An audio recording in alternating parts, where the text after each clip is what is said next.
Welcome, dear listener. I'm so glad you've joined me tonight for a story that I hope will bring you comfort and gentle reflection as you prepare for rest. Find a comfortable position, perhaps with your head nestled against a soft pillow, a warm blanket drawn up around you. Take a moment to settle in completely. Tonight's story is called Here's Where the Story Ends.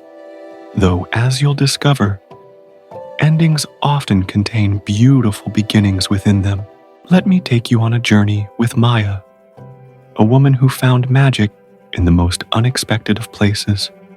Maya owned a small bookshop on a quiet corner in a town where rain fell softly for much of the year. The shop, called Turning Pages, occupied the ground floor of a Victorian building with large windows that caught whatever sunlight managed to filter through the clouds. Inside, the space was arranged not by genre or author's last name, as most bookshops are, but by the feelings Maya believed each book might evoke in its reader. There was a section for books that felt like coming home, another for stories that sparked curiosity, and a special corner near the fireplace for tales that offered comfort on difficult days. The shop had a distinct scent, paper and binding glue, certainly, but also the Earl Grey tea that Maya brewed each morning, and the lavender she kept in small sachets between certain shelves. Regular customers often commented that simply stepping through the door of Turning Pages felt like receiving a warm embrace. Maya took great pride in creating this sanctuary of stories. Maya herself was in her mid-30s, with dark hair that curled more dramatically in the damp weather. She had a gentle way of speaking that made even the most shy visitors feel at ease, and an uncanny ability to match readers with exactly the book they needed. Even when they themselves weren't quite sure what that was. She lived in the small apartment above the shop with her cat, Augustus, named after a character in her favorite childhood novel.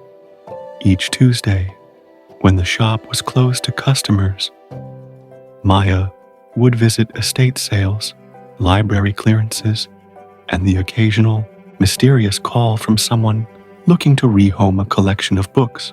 These Tuesday adventures, as she called them, kept her shelves filled with both popular titles and rare treasures that couldn't be found in the larger chain bookstores in neighboring towns.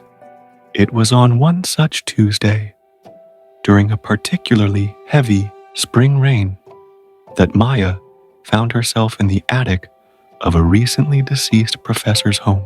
The professor's daughter, overwhelmed by the sheer volume of books her father had accumulated, had contacted Maya in hopes that she might take the entire collection.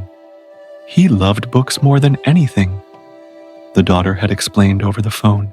I think he'd be pleased to know they found their way to someone who appreciates them as much as he did.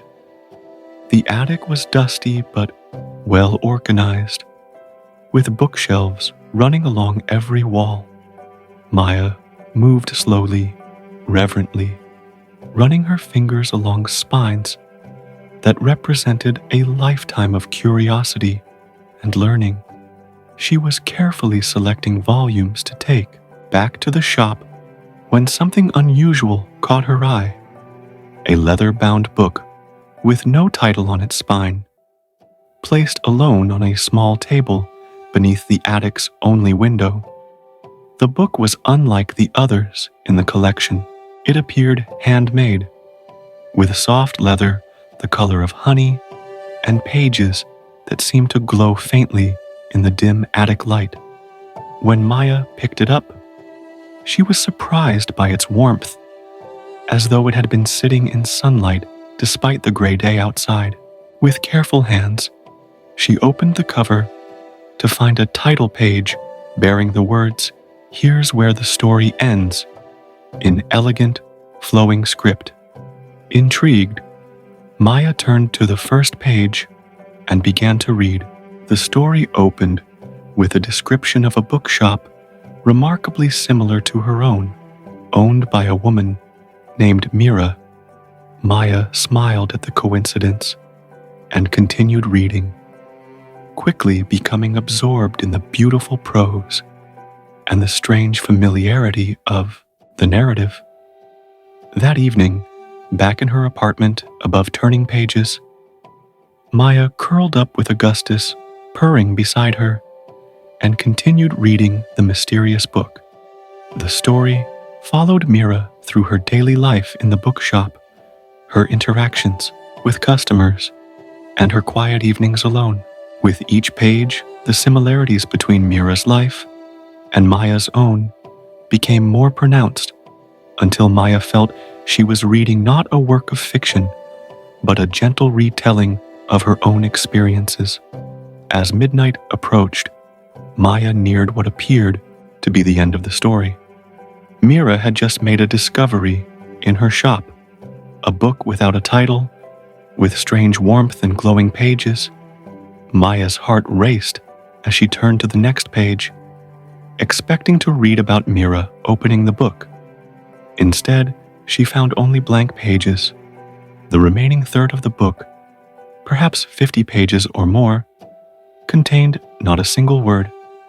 The story simply stopped, mid-narrative, with no resolution or conclusion. Maya checked every remaining page, running her fingers over the smooth, empty paper. She examined the binding, wondering if pages had been removed. But the book was intact. The story truly had no ending. As she closed the book and placed it on her bedside table, Maya felt an odd mixture of disappointment and intrigue. For the first time in many years, she went to sleep without knowing how a story ended. In the soft morning light, Maya awoke with the strange book still on her mind. She made her way downstairs to prepare the shop for opening, brewing her usual pot of Earl Grey and arranging a display of new arrivals near the entrance. But as she worked, her thoughts kept returning to the unfinished story. Why would an author leave a tale incomplete? Was it an oversight? Or perhaps the writer had passed away before finishing their work? But the book seemed too carefully crafted to be an accidental fragment. The leather binding, the glowing pages, the mysterious warmth, everything about it suggested intention rather than oversight. As she unlocked the door and welcomed her first customers of the day, Maya found herself distracted. She moved through her usual routines, recommending books, ringing up purchases, refreshing the tea station in the corner. But her mind kept wandering back to the honey-colored book waiting upstairs. During a quiet moment in the afternoon, when rain drummed against the windows and the shop was empty of customers, Maya retrieved the book from her apartment. She placed it on the counter and opened it once again, hoping that somehow, in the light of day, the ending might have appeared. But the pages remained stubbornly blank. As she stared at the empty paper, Maya noticed something she had missed the night before. A single line of text at the top of the first blank page. In the same flowing script as the rest of the book, it read, "From here, the reader must continue." Maya read the line several times, puzzled by its meaning. Continue what? The story had no clear direction, no obvious path forward. Mira, the character, had just discovered a book similar to the one Maya now held. Was she meant to imagine what happened next? to create her own ending. The bell above the shop door jingled, announcing a customer, and Maya closed the book quickly. Throughout the remainder of the day, between helping visitors and managing the shop, she contemplated the strange instruction. By closing time, she had made a decision. She would continue the story herself. That evening, Maya prepared as she would for any important writing task. She brewed a fresh pot of tea, arranged her favorite pen and a small notebook beside the mysterious book, and settled into the window seat that overlooked the quiet street below. Augustus curled at her feet, providing comforting warmth against the chill of the rainy evening. Maya opened the book to where the story ended and read the final paragraphs again, immersing herself in the narrative. Then, with a deep breath, she opened her notebook and began to write what she imagined would happen next.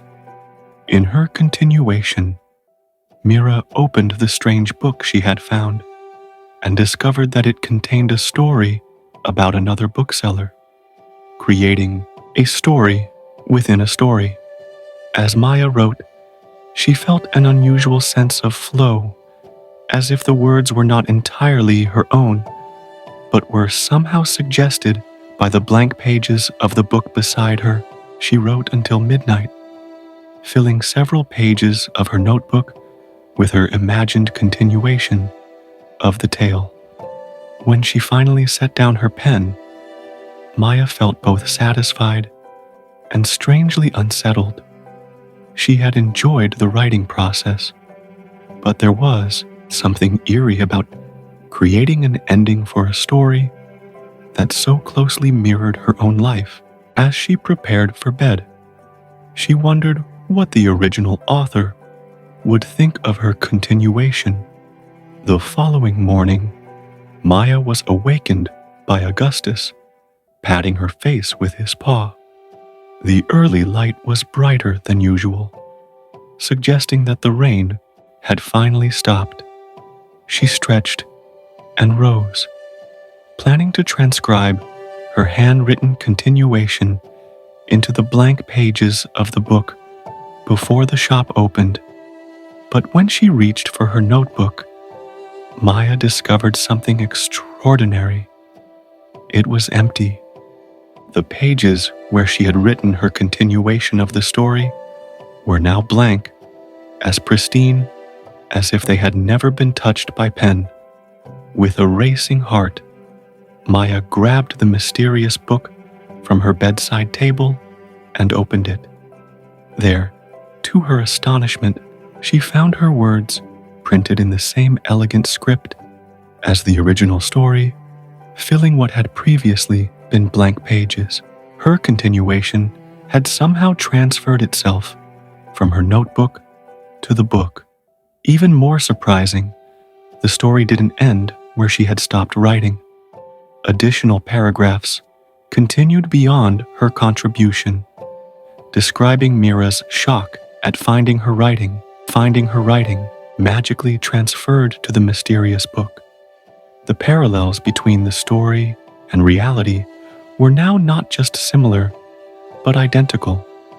The story was actively recording Maya's experience with it. Maya closed the book with trembling hands. This was beyond coincidence, beyond any rational explanation. The book was somehow alive, responsive to her actions and thoughts. The line she had noticed, "From here, the reader must continue," took on new meaning. The book wasn't asking her to imagine an ending. It was asking her to create it through her own choices and actions. As she moved through her morning routine, preparing the shop for customers, Maya's mind whirled with questions and possibilities. What would happen if she wrote another continuation? Would the book record that too?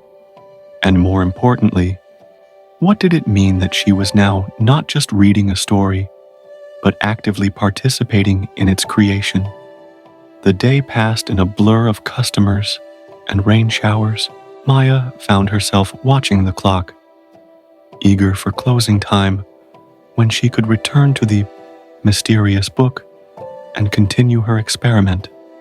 When she finally turned the sign on the door to closed, she hurried upstairs to her apartment, the book clutched tightly in her hands. This time, Maya decided to write something different, something that would diverge from her own reality.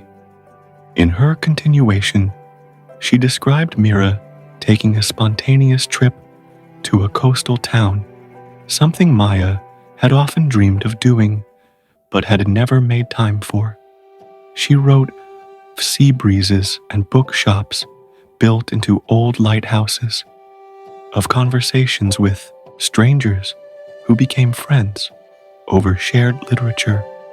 Again, as she wrote, the words seemed to flow effortlessly, as if the story already existed somewhere, and she was merely uncovering it rather than creating it anew. When she finished, Maya carefully set her notebook aside and went to sleep, wondering what she would find in the morning. Dawn arrived with golden light streaming through her windows. Maya woke feeling unusually refreshed, with the scent of salt air seeming to linger in her apartment, despite the impossibility of ocean breezes reaching her inland town. When she checked her notebook, she found, as expected, that her writing had vanished. The mysterious book now contained her continuation about Mira's coastal journey and additional paragraphs describing Mira's own surprise at waking with the scent of the sea in her home. Over the next several days, Maya established a new routine. Each evening, she would write a continuation of the story, and each morning she would find her words transferred to the book, along with new developments that mirrored her own experience. The boundary between the story and Maya's life became increasingly blurred. Then, one evening, Maya made a significant decision. Instead of writing about fantastic journeys or magical occurrences, she wrote about Mira finding closure and peace, about her character embracing the unknown rather than fearing it. She wrote about Mira recognizing that all stories, even those without conventional endings, contain beauty and meaning. The following morning, Maya discovered something different in the book. Her words were there, as they had been each day, but this time they were followed by a conclusion, an actual ending to the story that she had not written. The final paragraphs described Mira closing the book with a sense of completion, understanding that she had been not just a reader or writer of the story, but its living embodiment. The very last line read, "And here's where the story ends. Not because there is nothing more to tell, but because the rest belongs not to these pages, but to life itself." Maya sat for a long while with the book open to that final page. There was a profound sense of rightness about the ending, a feeling that something important had been resolved, not just in the narrative, but within herself. The book had guided her to a realization that had been waiting just beyond her awareness, that endings are not always conclusions, but sometimes doorways to new beginnings. In the days that followed, Maya found herself making subtle changes to her life. She finally hired an assistant for the shop, allowing herself time for the coastal trip she had written about. She began writing stories of her own, drawing on the strange, magical experience with the mysterious book.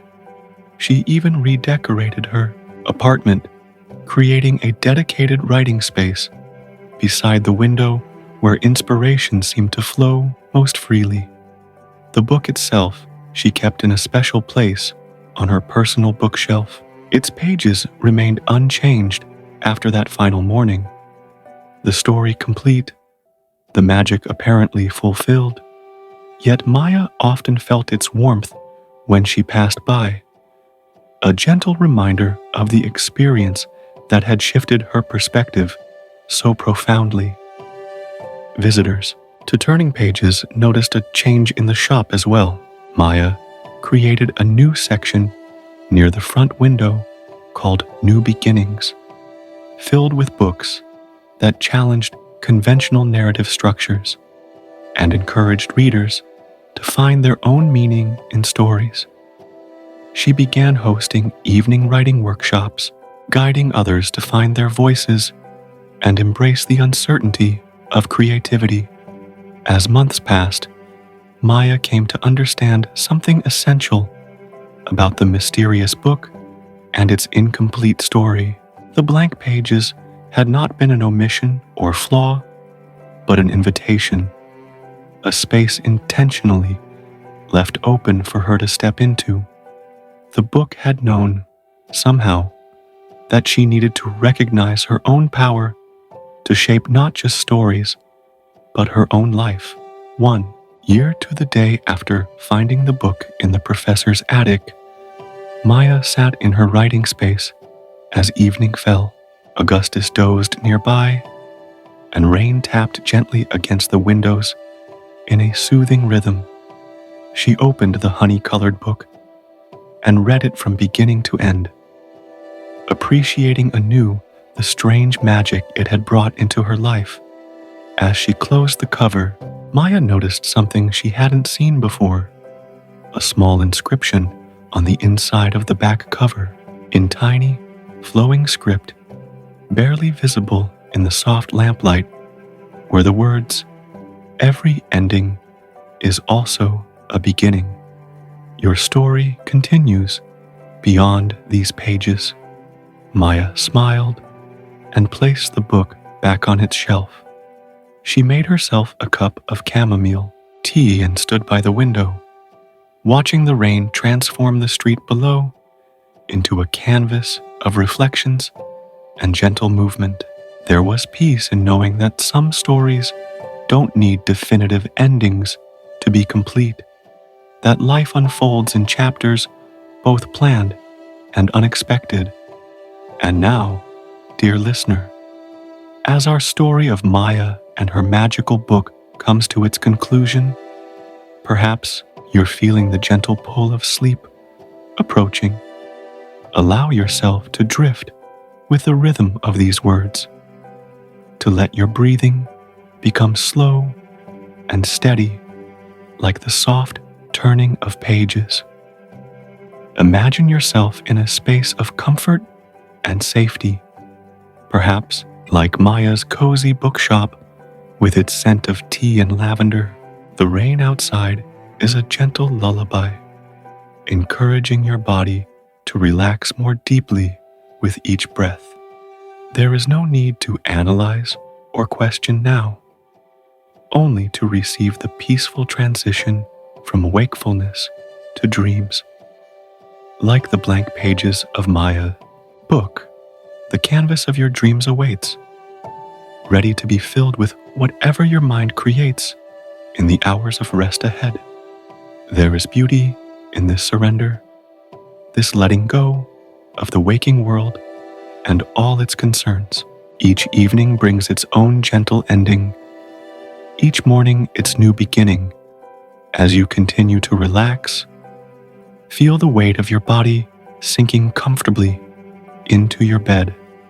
Notice how your thoughts are becoming less distinct, more like the flowing script in Maya's mysterious book, graceful, unhurried, and increasingly dreamlike. This transition is natural and welcome, a daily gift your body and mind offer each other. Here's where our story ends, but your journey into peaceful sleep is just beginning. May your dreams be gentle, your rest deep and restorative. Until we meet again in another story on another evening, sleep well, dear listener. Sleep well, sleep well.